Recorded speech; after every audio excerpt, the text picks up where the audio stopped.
Muy bien, pues como les comentaba, cada domingo tenemos el privilegio de escuchar la palabra de Dios a través de la semana. Tenemos nuestra Biblia, tenemos la voluntad de nuestro Dios escrita, plasmada en la palabra de Él, y ahí también al estudiarla, al leer de la palabra de nuestro Dios, nos damos cuenta de las grandes bendiciones que tenemos como hijos de nuestro Dios, pero también nos damos cuenta de las responsabilidades que Dios quiere para nosotros. Que como dijo, una vez me dijo un tío, las responsabilidades con las promesas de nuestro Dios, realmente esas responsabilidades se convierten en privilegios, ¿verdad? Como un hijo de nuestro Dios, tenemos el privilegio de servirle a Él. Y Él, nuestro Dios, nos da bendición, nos ayuda, nos protege. Entonces, es un privilegio venir y adorar a nuestro Dios. Vamos a entrar en el tema del día de hoy, que pues se ha titulado ¿Cómo prevenir el hecho de separarnos de nuestro Dios? ¿Cómo prevenir esa espiritualidad que muchas de las veces nos pone en una situación difícil, menguan nuestra espiritualidad? Y queremos hablar el día de hoy acerca de cómo prevenir este problema.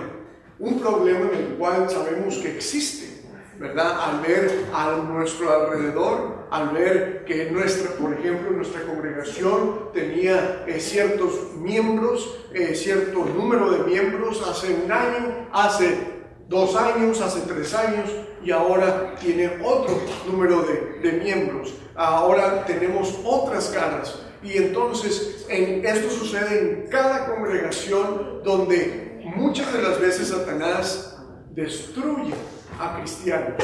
Recuerden que en 1 de Pedro, capítulo 5, y en el versículo 8, nos dice esta gran verdad. Nos dice de cómo Satanás está o es como un león rugiente, queriendo devorarnos. Cuando uno va a las Escrituras, muchas veces vemos ejemplos bíblicos, ejemplos de personas que queremos evitar seguir. Por ejemplo, cuando hablamos de Sansón, sabemos que Sansón fue un personaje bíblico donde por un tiempo sirvió a Dios, pero después sabemos que él dobla manos. Él aún se va y se añade, entra en esa relación íntima, relación matrimonial, de la cual sabemos que con Delaila tuvo una situación pero muy difícil, donde por esa relación él se desvió, ¿sí? Vemos esos ejemplos y decimos no queremos seguirlos, queremos evitarlos. Pero cuando hablamos acerca de otros ejemplos, podemos pensar en el pueblo de Israel, ahí en el libro de Jeremías.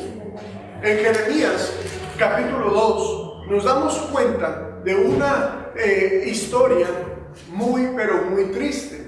En Jeremías, sabemos que Dios mandó a Jeremías para hablar con el pueblo de Israel. En ese tiempo, el pueblo de Israel ya era 2 naciones, ya era 2 reinos, en otras palabras. El reino del norte estaba dividido con el reino del sur. Sabemos que el reino del sur era el reino de Judá, y sabemos que ese reino solamente tenía 2 ciudades. El reino del sur, el reino de Judá, ¿verdad? Eran compuesto ese reino por dos ciudades. Jeremías es enviado para predicarles, exhortarles, animarles, aún jalarles las orejas, podemos decirlo de esa forma, al pueblo de Israel. El pueblo de Israel no se estaba portando bien con nuestro Dios. Había tiempos donde tenían ese fervor de querer adorar a Dios, servirle, ir a hablar por Él, trabajar por Él. Pero había también ocasiones donde se olvidaban de Él. Y no solamente los de la primera generación, sino también los de la siguiente generación, los hijos de los hijos, y así se iba una cadenita desviándose, apartándose, separándose de nuestro Dios. Entonces, al estudiar estos temas, hablando del Antiguo Testamento, nos damos cuenta de cosas y aprendemos en cabeza ajena. ¿Qué fue lo que a ellos les hizo desviarse de la voluntad de Dios? ¿Cómo pudieron haberlo prevenido? Nos preguntamos. ¿Qué pudieron haber hecho para prevenir desviarse de la presencia de nuestro Dios? Por eso queremos ver este tema y vamos a Jeremías capítulo 2. Nuestro Dios manda a Jeremías con una misión. Y diríamos una misión imposible. Y nos vamos a dar cuenta por qué. Por qué fue una misión imposible. Pero era una misión muy grande, una responsabilidad muy grande de ir y hablar con esta gente, con este pueblo de nuestro Dios, que estaba en una situación muy difícil. La espiritualidad de ellos estaba por los suelos. Había rebeldía, había pecado en el pueblo de Israel. El profeta Jeremías, hay ciertos eruditos que también lo describen a él como el profeta triste, el profeta que llora, el profeta que llora. Y realmente fue el que escribió Lamentaciones. Lamentaciones, sabemos que es un libro de lamentación, de lloro por el pueblo de Israel. Y no era un lloro como para manipular a las personas del pueblo de Israel que regresaran a Dios. No era como manipulador o no era una táctica para que regresaran al pueblo de Dios. No, yo creo que el lloro o la lamentación del profeta Jeremías era porque realmente estaba triste.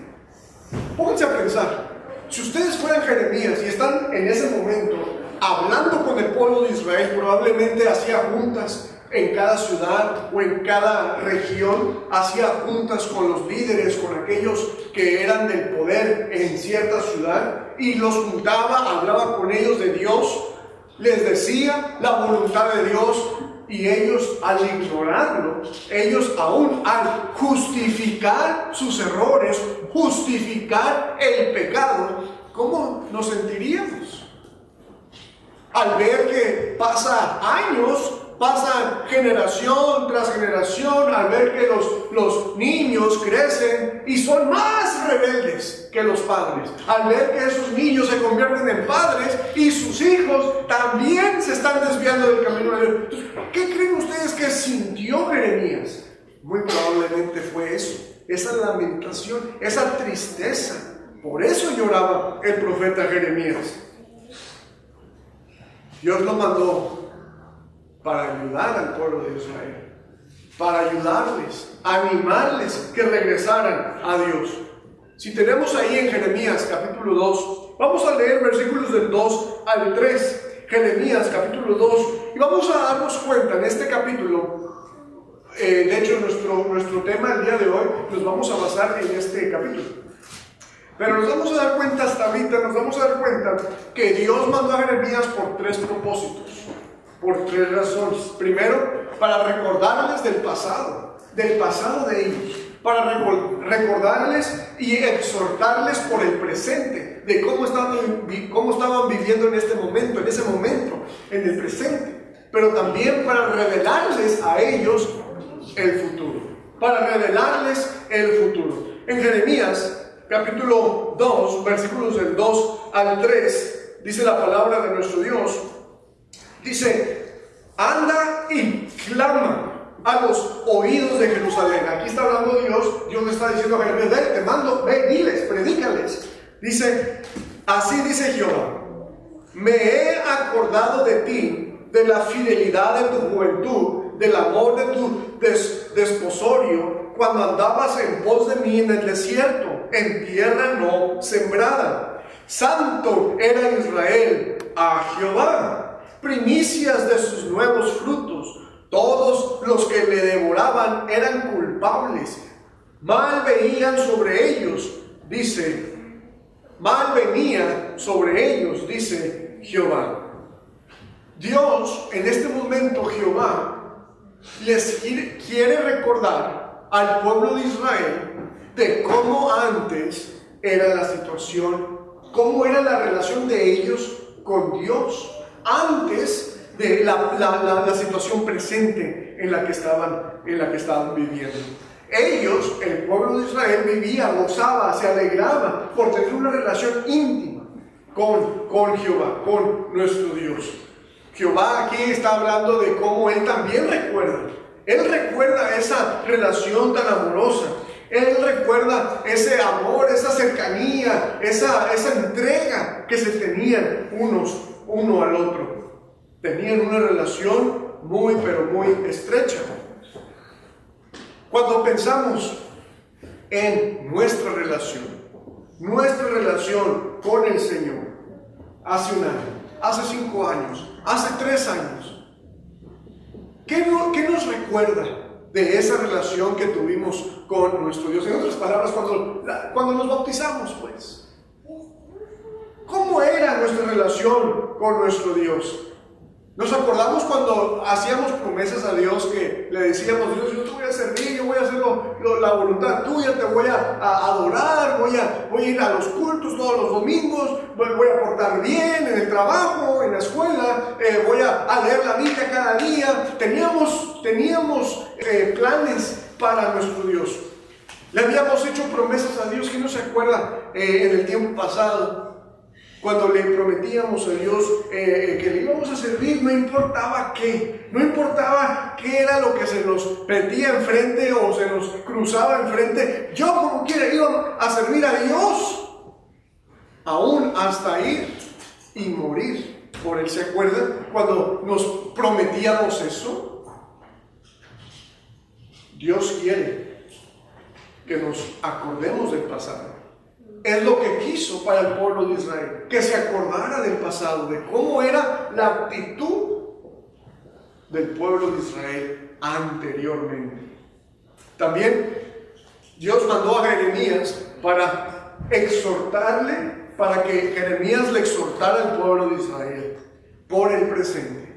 Dice ahí en el versículo 5, versículos del 5 en adelante, dice la palabra de nuestro Dios: así dijo Jehová, ¿qué maldad hallaron en mí vuestros padres o sus padres, que se alejaron de mí y se fueron tras la vanidad y se hicieron vanos?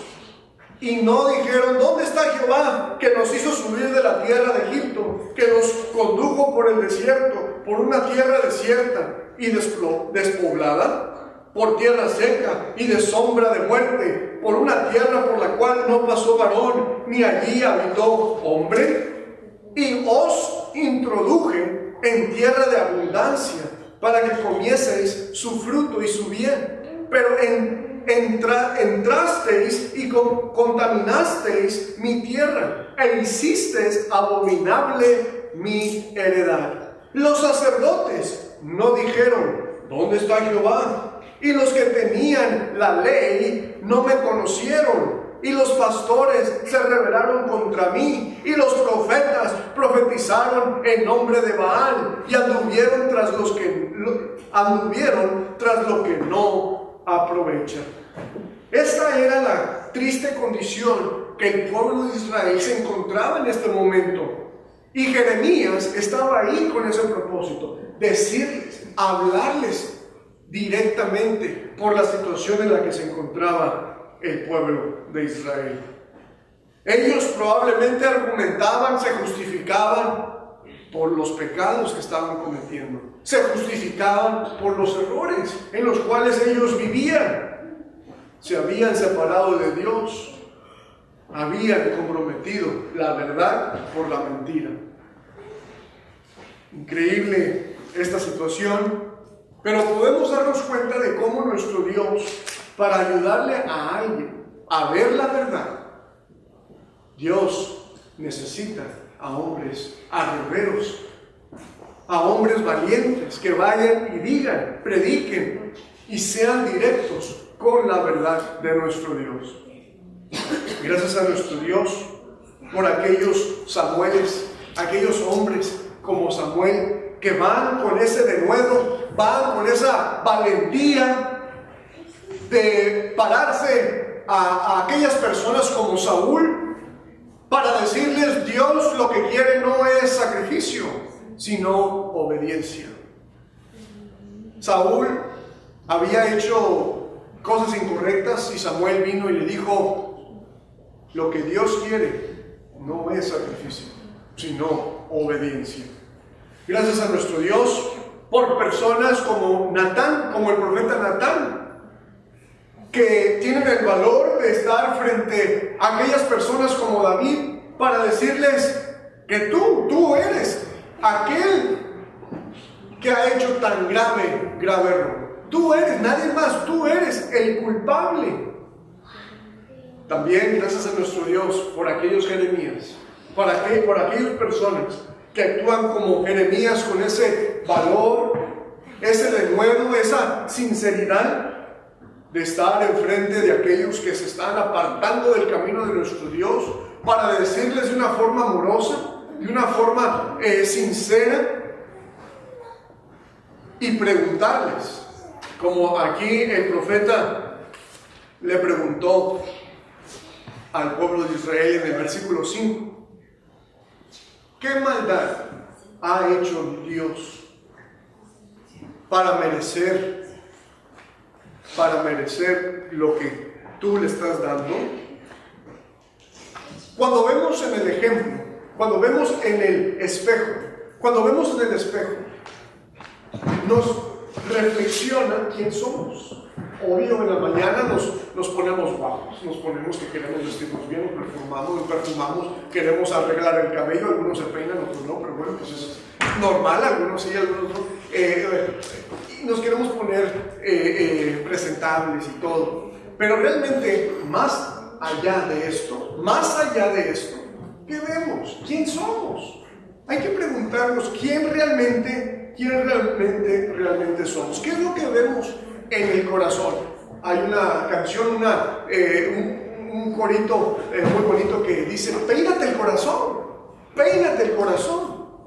Preocúpate por tener lo interno bien presentable, obvio, ante Dios. Dios quiere que nos recordemos, que hagamos memoria cuando le servíamos a Dios, cuando nos comprometíamos a servir a nuestro Dios, que estábamos con esa emoción, ese entusiasmo, estábamos convencidos por hacer la voluntad de Dios sin importar nada. Cuando estábamos listos para escuchar horas y horas el Evangelio de Dios, predicaciones, estando aprendiendo como una esponja que está absorbiendo, ¿verdad?, la voluntad de nuestro Dios. ¿Quién se acuerda cuando estábamos en esa situación? Pero también Dios quería que el pueblo de Israel supiera su estado presente, que supiera de en qué situación espiritual se encontraba. Y también es lo que Dios quiere para nosotros, que nosotros nos autoexaminemos, para ver si estamos sirviendo a nuestro Dios. El gozo verdadero muchas de las veces se ha ido de nosotros porque nos hemos separado de nuestro Dios. Ese amor que antes ardía para servir a nuestro Dios probablemente se ha apagado. Sabemos qué es lo que está mal delante de Dios. Sabemos que a Dios no le agrada ciertas acciones, ciertas cosas que hacemos, y probablemente dentro de nosotros decimos: yo sé que estoy mal, yo sé que no debo de estar haciendo esto, pero nos vamos apartando de Él al ignorar las consecuencias. al ignorar la verdad de nuestro Dios, que habrá un día un juicio donde Dios nos va a juzgar. Queremos también ver esta última razón, último propósito por el cual Jeremías fue enviado al pueblo de Israel, y eso era para avisarles al pueblo de Israel, avisarles, revelarles el futuro. Él era un profeta de nuestro Dios, y sabemos que los profetas tenían ese don de parte de nuestro Dios, ese regalo de parte de nuestro Dios, que ellos hablaban también no solamente exhortándolos o animándolos por el pasado y el presente, sino también ellos podían ver el futuro. Claro, siempre con la voluntad de nuestro Dios de por medio, y era Él. Dios era el que le revelaba al profeta para que entonces el profeta hablara de cosas futuras. Fíjense lo que dice aquí en el versículo 18, en ese mismo capítulo 2 de Jeremías, versículo 18 al 19, dice la palabra de nuestro Dios lo siguiente: ahora pues, pregunta Jeremías, ¿qué tienes tú en el camino de Egipto para que bebas agua del Nilo? ¿Y qué tienes tú en el camino de Asiria para que bebas agua del Éufrates? Tu maldad te castigará y tus rebeldías te condenarán. Sabe pues y ve cuán malo y amargo es el haber dejado tú a Jehová tu Dios y faltar mi temor en ti, dice el Señor Jehová de los ejércitos. Cuán malo y amargo es el haber dejado tú a Jehová tu Dios. Ese es el tema: prevenir dejar a Jehová nuestro Dios, prevenir separarnos de nuestro Dios. Pero nos damos cuenta aquí que el profeta Jeremías le dice al pueblo de Israel: oye, ¿qué tienes tú? ¿Por qué andas en el camino que conduce a Egipto? En el camino que conduce a esas tierras de Asiria.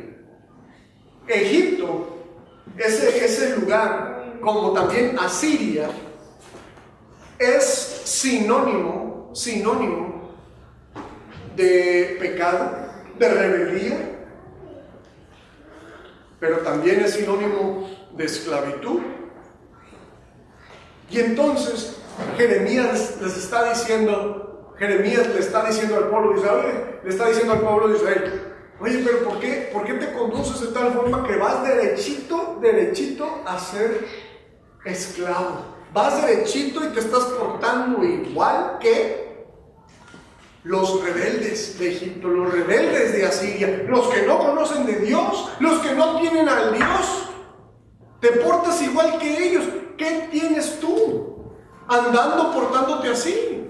Es como cuando la madre le dice a su hijo: oye, te doy de comer, te visto, te ayudo, y todavía me pagas así, y todavía te portas así, todavía andas haciendo y deshaciendo, ¿verdad? Esa era la cuestión aquí en esta situación, en este momento, que el pueblo de Israel estaba yendo por un camino que iba a terminar mal. Comienzas mal, terminas mal. Y el pueblo de Israel era a dónde se estaba dirigiendo. Ese era el mensaje de Jeremías para el pueblo de Israel. También no solamente de ayudarles a recordar el pasado, ni tampoco decirles del presente, sino también decirles del futuro. ¿A dónde iban a terminar ellos? Y entonces preguntamos: ¿qué camino estoy llevando yo? ¿A dónde me dirijo? ¿Cómo va a terminar mi vida? ¿A dónde me dirijo? ¿Me dirijo a problemas, a dificultades? ¿Me dirijo a pleitos, a problemas no solamente de este mundo, sino también espirituales? ¿A dónde nos estamos dirigiendo? El cristiano tiene la responsabilidad de arrebatar a aquellos que van en dirección al fuego. Dice ahí en el libro de Judas, nada más tiene un capítulo, Judas capítulo 1, dice la palabra de nuestro Dios al final de de ese capítulo, dice de cómo es que el cristiano tiene el deber de convencer a los que dudan, pero también de salvar a aquellos, de arrebatar a aquellos del fuego, aquellos que van en camino hacia el fuego. ¿Cuál fuego es? Pues el infierno. Entonces, hay ciertos caminos que para el hombre parecen rectos, pero para Dios no lo son. Para Dios no lo son. Y entonces queremos autoexaminarnos. ¿A qué dirección me estoy yendo? Lamentablemente, el pueblo de Israel le entró el mensaje por un oído y le salió por el otro. ¿Sí? Le entró por un oído y le salió por el otro. El pueblo de Israel iba a sufrir las consecuencias de su mal actuar. Dice en el versículo 19, tu maldad te castigará. Muchas veces es lo que sucede el día de hoy. Nos pasan cosas malas y nos pegamos en la cabeza y decimos, ¿por qué, Dios? ¿Por qué me dejaste que pasara por esto? No, es que también tienes que autoexaminarte y decir, oye, a lo mejor tomaste decisiones incorrectas en tu vida. A lo mejor fuiste tú el mismo que se puso en esa situación. Y Dios está permitiendo que suceda para que tu misma maldad te corrija. Fíjate cómo es la voluntad de nuestro Dios. Hay que también autoexaminarnos cuando estamos en esclavitud de una forma metafórica, de una forma figurada, ¿verdad? Que nos sentimos oprimidos por las malas decisiones que hemos tomado nosotros. Dios no nos deja solos. Él quiere que nos regresemos a Él. Aún en la perversidad, aún en el momento de errores, aún en los problemas que nosotros mismos nos hemos metido, aún allí Dios está listo para darnos otra oportunidad. Bendito nuestro Dios, gloria sea a nuestro Dios, que Él es misericordioso. Él nos da esperanza tras esperanza. Y mientras, como dijo un proverbio africano, mientras hay vida hay esperanza. Y mientras haya esperanza, hay todo. Tienes todo. Mientras estemos respirando, hay esperanza para cambiar nuestra conclusión. Todavía no se sella el destino, todavía no se sella la conclusión de nuestras vidas mientras estemos vivos. Podemos cambiar inmediatamente, decir, yo paro de hacer esto. Hoy, desde ahorita, yo paro de hacer esto. Podemos decir eso con la ayuda de nuestro Dios. ¿Qué fue lo que sucedió? ¿Por qué el pueblo de Israel se separó de Dios? ¿Por qué se desvió de nuestro Dios?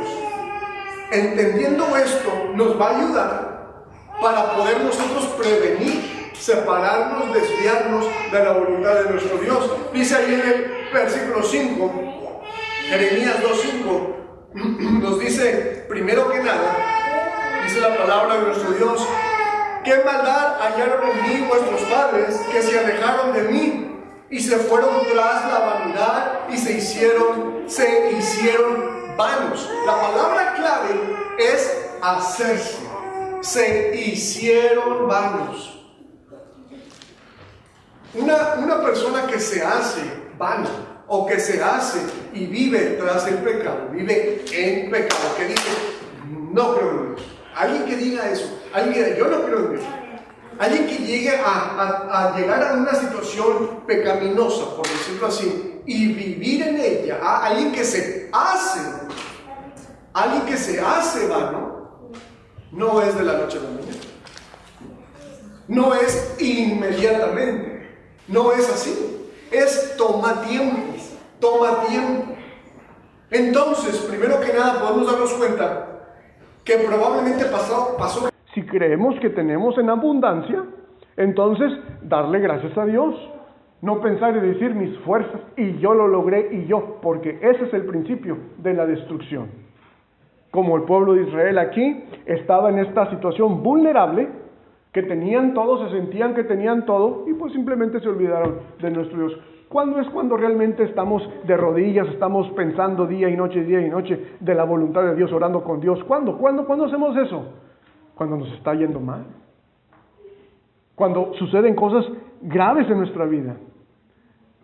Entonces, ¿Por qué creen ustedes que Dios dejó que el apóstol Pablo tuviera un aguijón en la carne?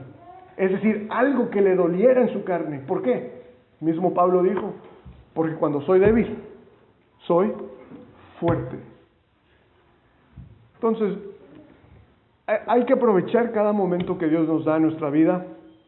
Si nos toca sufrir en este momento, en esta hora, en este instante, démosle gracias a Dios, porque eso es lo que nos está haciendo no desviarnos.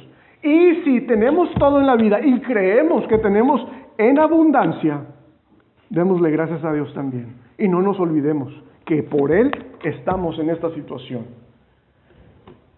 Tercer punto. También en el versículo 8 nos damos cuenta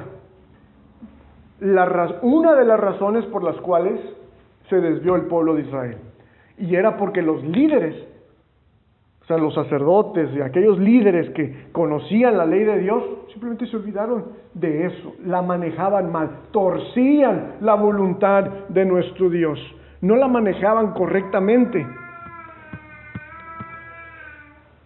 Y es bien peligroso cuando un pueblo tiene líderes faltos de entendimiento, por decirlo así, o ignorantes en la voluntad de nuestro Dios. Pueden tener millones de gente, pueden tener mucho pueblo, pero no es gente que tenga raíces fomentadas en la palabra de nuestro Dios. Queremos líderes fuertes, y esta es una gran lección para cada pueblo, cada iglesia de Cristo. Mientras haya líderes fuertes, entonces va a haber una barrera, va a haber un estorbo para que el pueblo no se desvíe.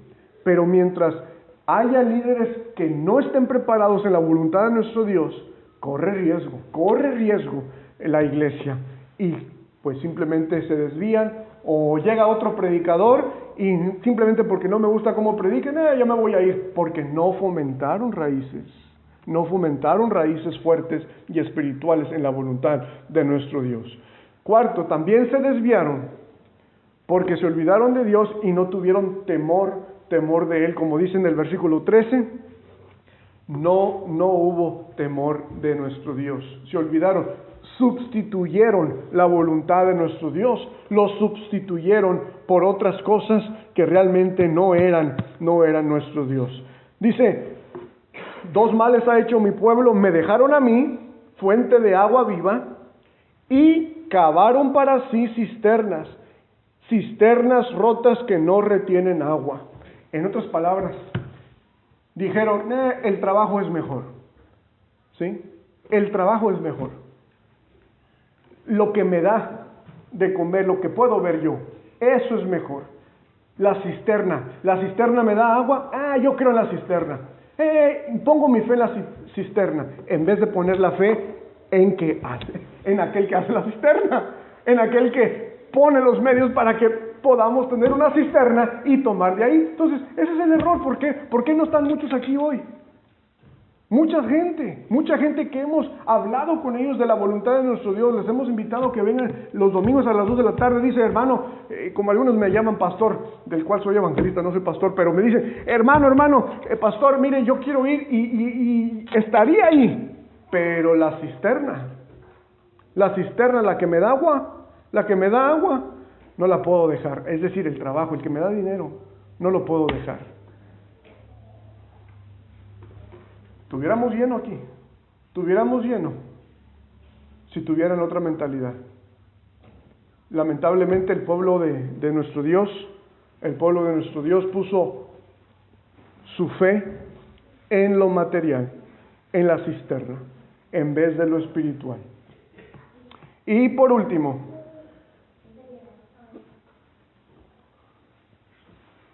el desviarnos de la presencia de nuestro Dios traerá consecuencias, como dice en el versículo 19. El desviarnos de la presencia de nuestro Dios traerá consecuencias. Tu maldad te castigará, tu rebeldía te condenará, traerá consecuencias. ¿Cómo está tu corazón el día de hoy? Si te acuerdas del pasado, te acuerdas cuando te bautizaste la primera vez, te acuerdas cuando estabas sirviendo a nuestro Dios, cuando llovían las bendiciones de Dios a tu vida, venían las bendiciones de nuestro Dios a tu vida física y espiritual, te sentías, dormías a gusto, te levantabas listo para ir al trabajo, te levantabas con ganas de hacer la voluntad de Dios, Dios te bendecía, pero después pasó tiempo y te fuiste enfriando, después pasó tiempo y el Satanás te empezó a tentar para que pusieras más fe en la cisterna, más fe en lo material. Probablemente estás en esta situación ahorita. Entonces Dios me está usando en este momento para decirte, como usó a Jeremías, al pueblo de Israel, del futuro. Del futuro. Por no venir a los pies de Cristo, por no venir y humillarnos, a sincerarnos, va a haber consecuencias. Consecuencias de las cuales queremos evitar. La condición para regresar a casa, digo regresar a casa por esta razón, miren, cuando los niños son niños, no hay pecado en ellos, son inocentes, están con Dios, hay una relación con Dios. Por eso Jesucristo, al ver los niños se acercaron a Él, y Él, abriendo los brazos, abrazándolos, dijo: dejen que los niños vengan a mí, porque de ellos es el reino de los cielos. O sea, los niños no tienen pecado, por eso no los bautizamos a los niños, no tienen pecado. Nosotros que fuimos niños, no teníamos pecado, teníamos una relación muy estrecha con Dios, muy cercana con Dios. Un niño oraba, Dios escucha. Los niños en sus oraciones, por eso a mí me gusta que los niños oren, porque las oraciones de los niños son santas, por decirlo así. No hay pecado en ellos. Pero crecimos, cometimos errores, todos cometemos errores. Nos apartamos de Dios. El pecado hizo una separación de Dios conmigo. Hizo una separación. Y la única forma de regresar a esa relación, dice la palabra de nuestro Dios, esa regresada se le llama una reconciliación. Cuando se pelean los matrimonios, están separados, pero después se reconcilian. Los niños estaban junto con Dios, crecieron, pecaron, se separaron de Dios. Pero hay una reconciliación cuando uno cree en Jesucristo. Cuando uno viene a los pies arrepentidos, viene a los pies de Cristo arrepentido, diciendo: yo voy a cambiar, desde hoy voy a cambiar. Viene a bautizarse para el perdón de sus pecados. Se perdonan los pecados y ahora sí hay una reconciliación con Dios. Y qué bonito se siente, ¿verdad? Cuando hay una reconciliación, por ejemplo, en el matrimonio, que hay pleitos en el matrimonio y todo, pero luego llega la reconciliación. Qué bonito se siente. Así también, por eso muchos lloran después del bautismo, salen del agua del bautismo y lloran porque están alegres, no lloran por triste o por tristeza, sino por alegría, porque antes estaban separados de Dios, pero ahora están cercanos a Dios, ahora pueden orar a Dios, ahora las bendiciones de Dios son para su vida. El pueblo de Israel, lamentablemente, se le dijo ahí en el versículo 12, pero no escucharon. Pero se le dijo, como quiera se le dijo lo siguiente. Capítulo 3, versículo 12. Capítulo 3 y versículo 12. Ve. Dios le dijo a Jeremías: ve y clama estas palabras hacia el norte y di: vuélvete, oh rebelde Israel. Imagínate que te hablen así. Porque así es como según Jeremías tenía que hablarle al pueblo de Israel. Decirle esas palabras, decirle: rebelde. Oh rebelde Israel, dice Jehová: no haré caer mi ira sobre ti, porque misericordia soy yo, dice Jehová. No guardaré para siempre el enojo. Reconoce pues tu maldad. Aquí está la condición. Reconoce pues tu maldad, porque contra Jehová tu Dios has prevaricado y fornicaste con los extraños debajo de todo árbol frondoso, y no oíste mi voz, dice Jehová. Reconoce tu maldad. Lo que Dios quiere es de que uno diga, sí, cierto, cometí el error. No que digamos, bueno, pues me arrepiento por si acaso haya cometido algún error. Perdóname, por si acaso. No, eso no es arrepentimiento. El arrepentimiento es, dice aquí, reconoce tu error, asincérate y di, cometí un error. Y entonces no me enojaré contigo. Entonces hallarás perdón para tu alma. Ese es el mensaje, hermanos. Hoy es un día de salvación, no es el único, pero puede ser el último, donde Dios quiere que nosotros nos asinceremos y podamos nosotros venir humillados ante la presencia de Dios y decir, Dios, perdóname. Y aquí en adelante voy a cambiar, voy a hacer lo mejor para agradarte. Recordemos el pasado, cómo Dios nos bendijo. Recordemos el presente, y si estamos mal delante de Dios, acuérdense, hay un futuro que queremos prevenir. Entonces vamos a ponernos de pie, y si alguien quiere la oración de la iglesia, o alguien quiere ser bautizado, para poder salirse y ser rescatado del infierno, ese es el mensaje que se da cada domingo. Puede ser hoy el último en su vida. Si estamos mal delante de Dios hay que pedir perdón, y si no nos hemos bautizado hay que bautizarnos como dijo Jesucristo.